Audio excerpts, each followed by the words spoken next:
It's Thursday, November 6, 2025. I'm Albert Mohler, and this is The Briefing, a daily analysis of news and events from a Christian worldview. And so it begins. Those were the words offered by President Donald J. Trump in response to the election of Zohran Mamdani as the new mayor of New York City. It will now be just a matter of weeks before Mamdani, an openly identified Democratic Socialist who won the Democratic nomination and is an immigrant Muslim. You add all that together, and a lot of history has been made, and you can count on this. A lot of history is going to be made. But taking stock of the election of Zohran Mamdani as mayor, let's just consider the fact that New York City is the nation's largest city. Its economy is actually greater than that of many nations. Zohran Mamdani has never run any major organization, even for a day, even for a minute. He's had only a handful of employees, and now he's going to be handed one of the biggest municipal employment bases in all of world history. Furthermore, he's going to be handed a set of challenges that will be vexing even for the most experienced politician, and he's one of the least experienced politicians. A 34-year-old Democratic Socialist Muslim has just been elected the mayor of the nation's largest city, one of the world's largest city economies, and of course, one of the most influential cities in the world, certainly starting with the influence of New York on the United States of America. It is ground zero for so many of the cultural elites, for so many of the academics, those who are the producers of culture, those who are the major engines of ideology in the United States. New York City is a magneto of sorts for this kind of cultural energy, and it is the central address for the cultural elite in the United States. It has some academic addresses. It has some West Coast addresses.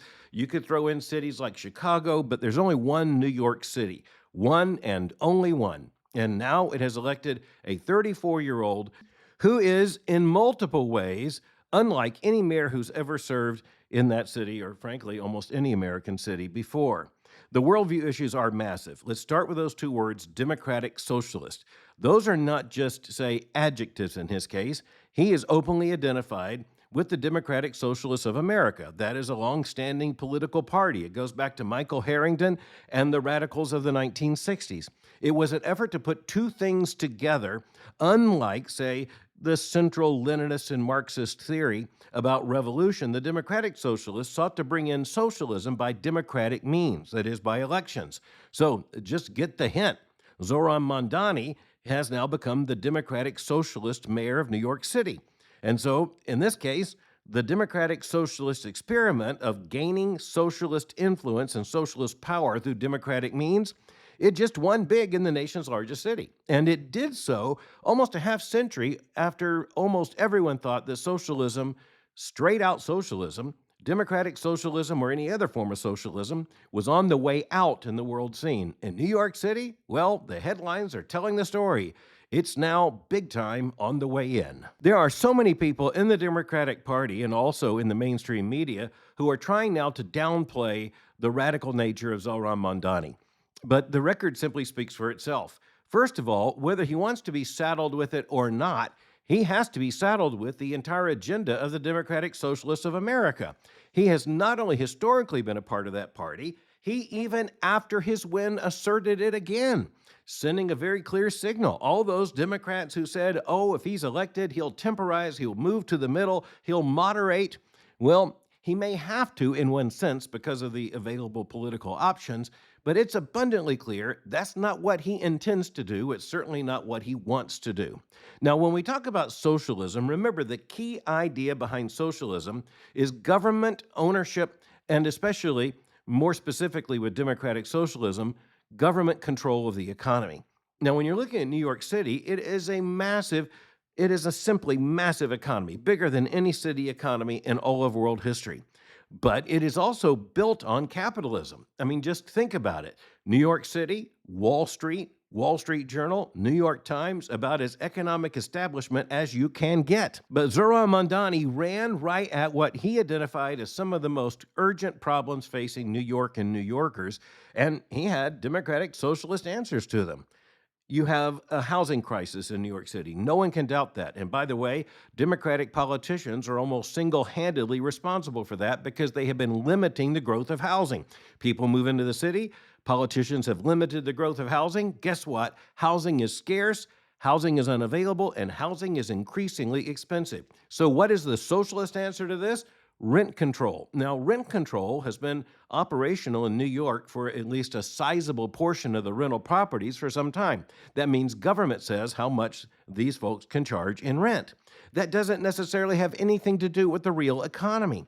And now you have Zohran Mamdani wanting to expand that, more or less creating a vast socialist experiment when it comes to rental properties in New York. He promised to solve the housing problem. Now, I'll just say this right up front. I am not the prophet. I am not the son of a prophet. But Zohran Mamdani is going to come nowhere close to solving the housing problem in New York City. Frankly, it's almost impossible to imagine how that crisis can be resolved under a single mayor's terms in office, regardless of who he is or what his ideological position is. But when you're talking about socialism, even if you want to call it democratic socialism, here's the problem. Socialism is based upon control. And the one thing no mayor of New York can control is the fact that a lot of people with money will simply decide to move elsewhere or make their investments elsewhere. Why in the world would you want to invest in new rental properties in New York if you're going to have a socialist mayor tell you what you can and cannot charge regardless of the market conditions? I mean, frankly, that would be idiocy. Furthermore, you also have the fact that he wants to tax the rich. Now, everyone wants to tax the rich because the rich are the easiest target.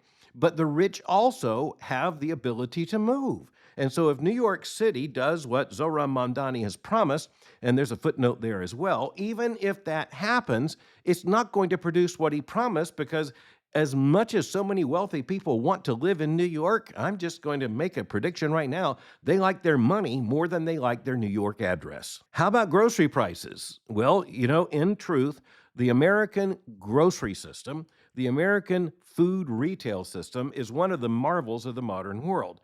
Honestly, I grew up in that business. Even just in Spain today, my wife and I walked into a grocery area, a grocery store. We wanted to take a look at it simply because it tells you so much about the culture.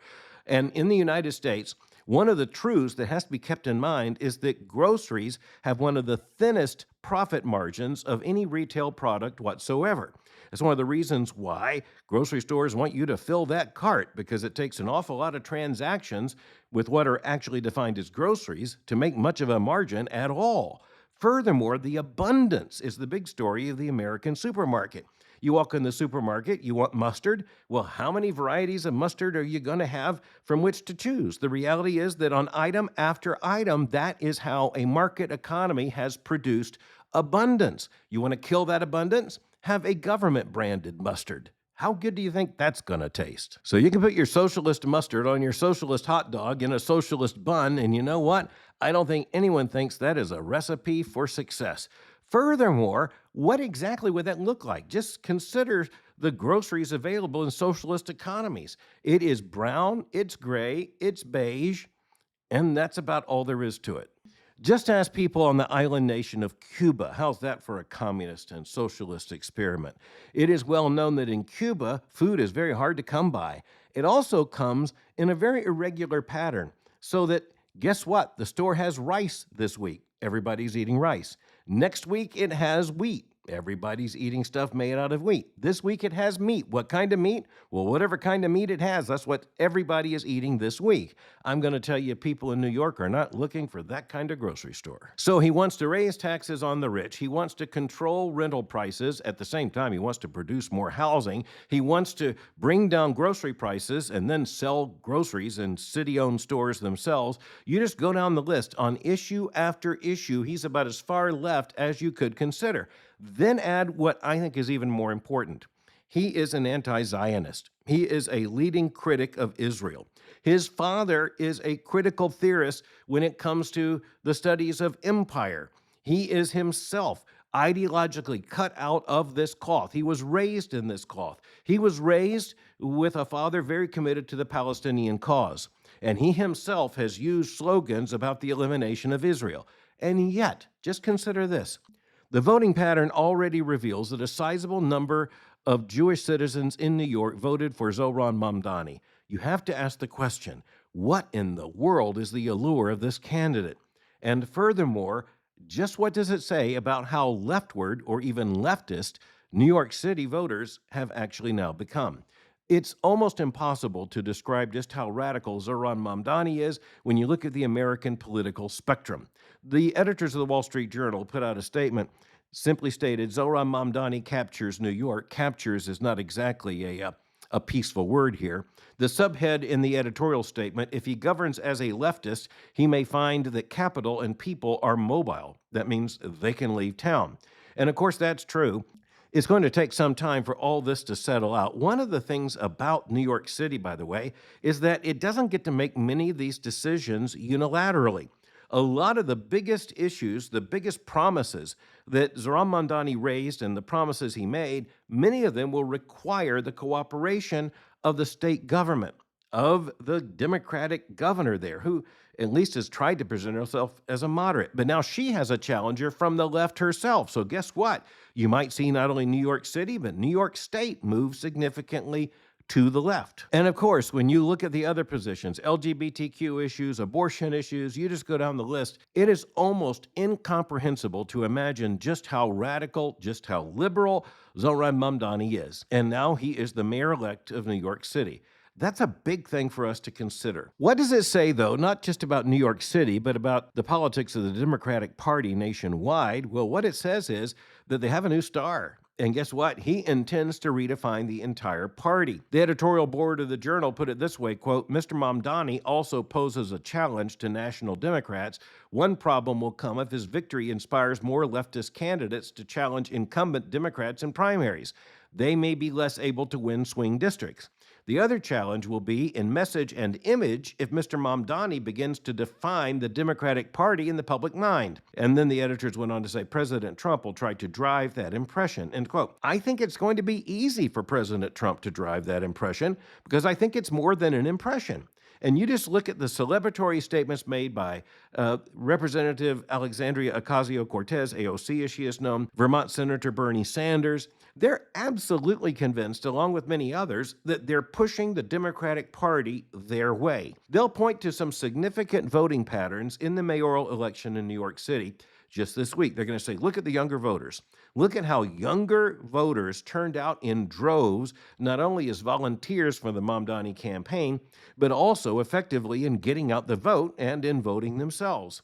So you're going to have a lot of people, especially the vacuum of leadership in the Democratic Party, who are going to see a figure such as Zohran Mamdani filling the void.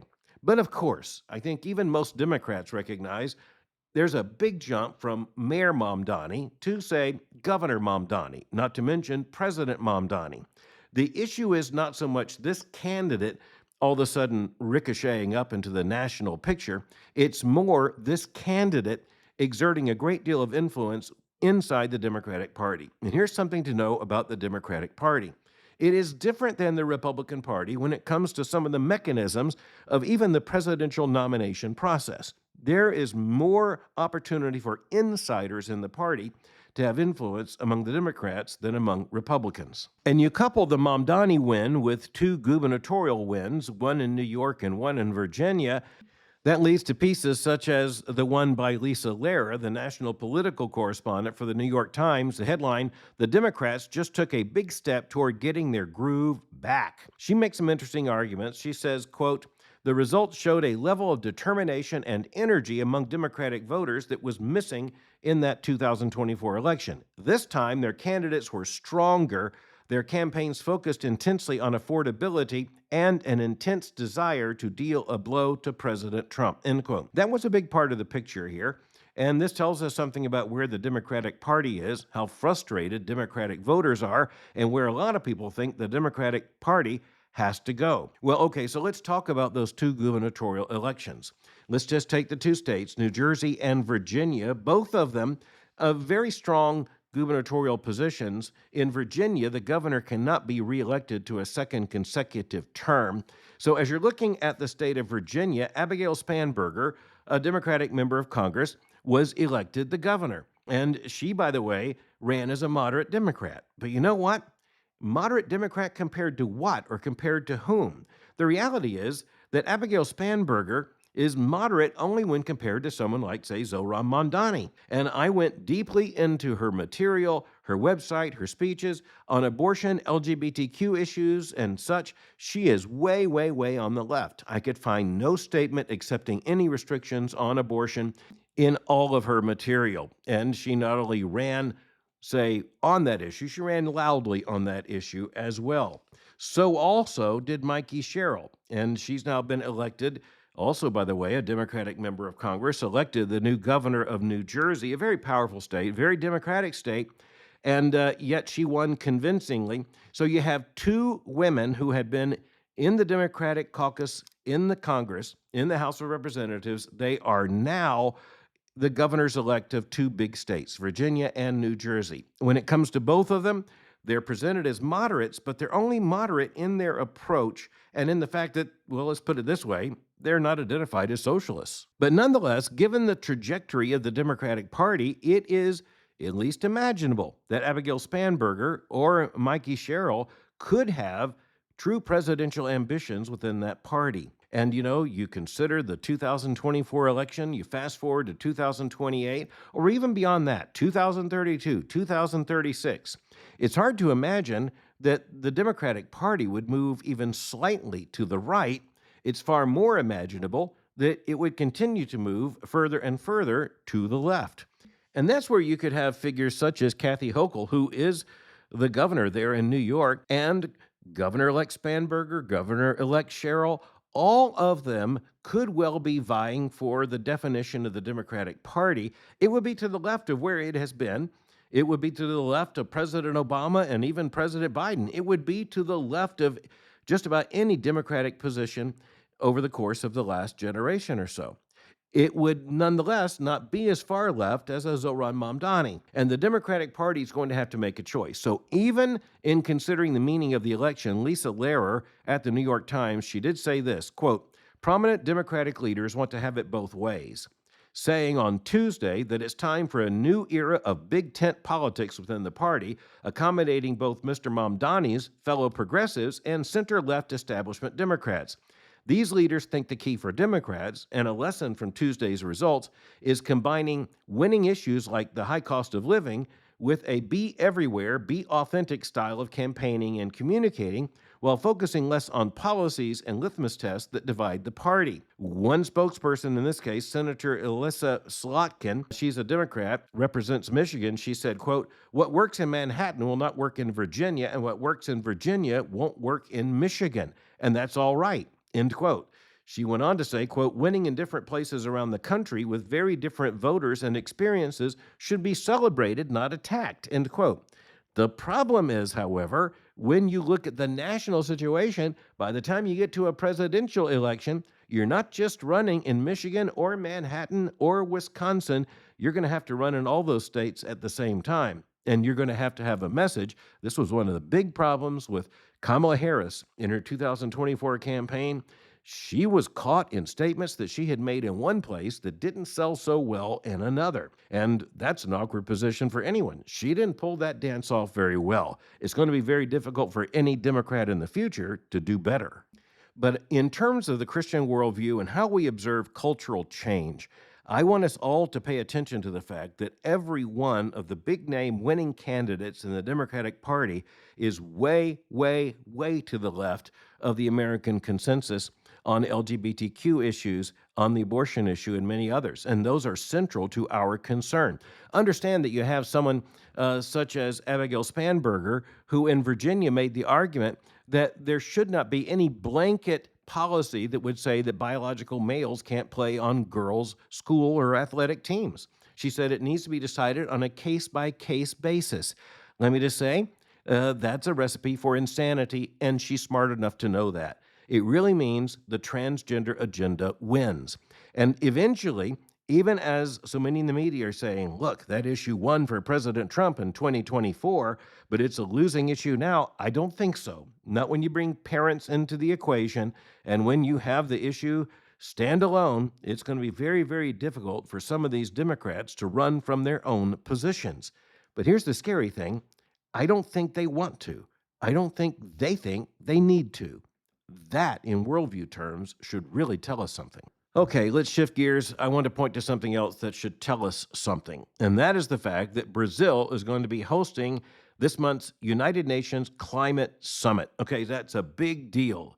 And remember that Brazilian President Luiz Inácio Lula da Silva has been a big pusher of the climate change agenda. He has wanted to be a major figure. He is a figure on the left. He wants to be a figure in terms of opposing climate change. He wants to use international coercion in order to bring it about. He wanted to host this summit, and he's about to host the summit. The summit was given to Brazil because it was supposed to be a classic case of what the liberals want in terms of ending the use of fossil fuels and all the rest. But what is President da Silva doing? He is drilling oil, just like President Trump says, drill, baby, drill, in his own dialect, in his own way, with his own actions. That's what the president of Brazil is doing as well. And that presents a quandary. By the way, he is now drilling for oil in the Amazon, one of the most high-risk ecological regions in the entire world. He's doing so, he says, because Brazil needs the oil. And the reality is that the political base there, even in Brazil, is demanding oil. And the reality is the president of Brazil cannot afford to do what he has told the rest of the world to do. And he is now, well, it doesn't appear he's so embarrassed, actually, but United Nations officials had to be embarrassed that they're going to be holding a climate summit, and they're going to be hosted by the man that was their hero, but is now tearing down trees in the Amazon to drill for oil. And he's intending to sell that oil and use that oil. He said this, quote, "As long as the world needs it, Brazil will not throw away wealth that can improve the lives of the Brazilian people," end quote. So in other words, so long as the issue worked for him, he was all for it. But the bottom line is he never, ever meant it. It was all political posturing. It was all a matter of political maneuvering. Or, to put it another way, so long as Brazil could afford it, he was all for the agenda. Once Brazil needed the oil and needs the money, guess what? Everything turned around. And it's not just Brazil. On a related issue, the front page of yesterday's edition of the Financial Times had the headline, "Norway pauses ethics rules to avoid divesting big tech stakes." And that means big holdings in the stock market of big tech companies. But look at the headline, "Norway pauses ethic rules." Okay, how serious can you be about ethics rules if you decide to pause them? Because if you don't pause them, it's going to hurt your economy. What would the ethics rules in this case be? Norway adopted a policy that stated that it would have to sell any major equities in firms that continued to work for the Israeli government. Guess what? Almost all of big tech does. Guess what? Norway is deeply invested in big tech. Guess what? It has paused its ethics rules. Now, just imagine this. Let's just put it in a family context. Junior's in big trouble for breaking a rule. And you bring him in, and you say, all right, you're going to have to answer for this disobedience. And he says, well, I followed the rules. I really did. I followed the rules, and I was committed to the rules, but I've decided to put them on pause. Here's how the Financial Times reported the story. Richard Milne is the reporter, quote, "Norway has suspended its ethical investing rules to avoid the nation's $2 trillion oil fund being forced to sell out of Amazon, Microsoft, and Alphabet owing to their work for the Israeli government," according to the finance minister. This is said with a straight face. It's above the fold. Lead headline in the Financial Times. Just imagine this again. Norway pauses ethics rules to avoid divesting. Notice, by the way, it hasn't been honest enough to change the rules. It's just saying, we stand by those rules, and we stood by those rules until it got a little too expensive to stand by those rules. Kind of like the president of Brazil saying, I want to stand on the soapbox against the use of fossil fuels. I'm going to say that it's my role to protect the Amazon. I'm going to politically posture against all those big nations like the United States and others that drill for oil, use oil, and don't abide by so many of these international agreements. And then he breaks virtually all the rules because he says, I'm not going to let Brazil let all of that oil go unsold. In other words, there is no definition of hypocrite he is not determined to meet. And now it appears that Norway is in the same position. Again, let me just state, you really don't have ethics rules if you pause them because they become too expensive. You have revealed the true morality of your position, which means your ethics are up for sale. Or to put it another way, you meant absolutely that ethical statement until all of a sudden you don't mean it anymore. Or like in the case of Norway, you just got to love it. Just put it on pause. Finally, for today, I think most of the world knows about the horrifying plane crash that took place in Louisville, Kentucky. A giant fireball that destroyed the lives of all 3 of the UPS personnel on the plane and several people on the ground. Some are now very severely injured, and others are still unaccounted for. It's a reminder to us that we take so many things for granted. We watch planes take off, we watch them land, and thousands and thousands and thousands of times it works and everyone's safe. But we are reminded that we live in a world in which the laws of physics say that when something like this goes wrong, it can go catastrophically wrong. Another reminder to us we take nothing for granted. Another reminder to us that we need to pray for those whose lives have been directly and indirectly touched by this disaster. And you look at those images and you realize you can't look at that and not understand something horrible, truly horrible, has happened. Thanks for listening to The Briefing. For more information, go to my website at albertmohler.com. You can follow me on X or Twitter by going to x.com/Albert Mohler. For information on the Southern Baptist Theological Seminary, go to sbts.edu. For information on Boyce College, just go to boycecollege.com. I'm speaking to you from Madrid, Spain, and I'll meet you again tomorrow for The Briefing.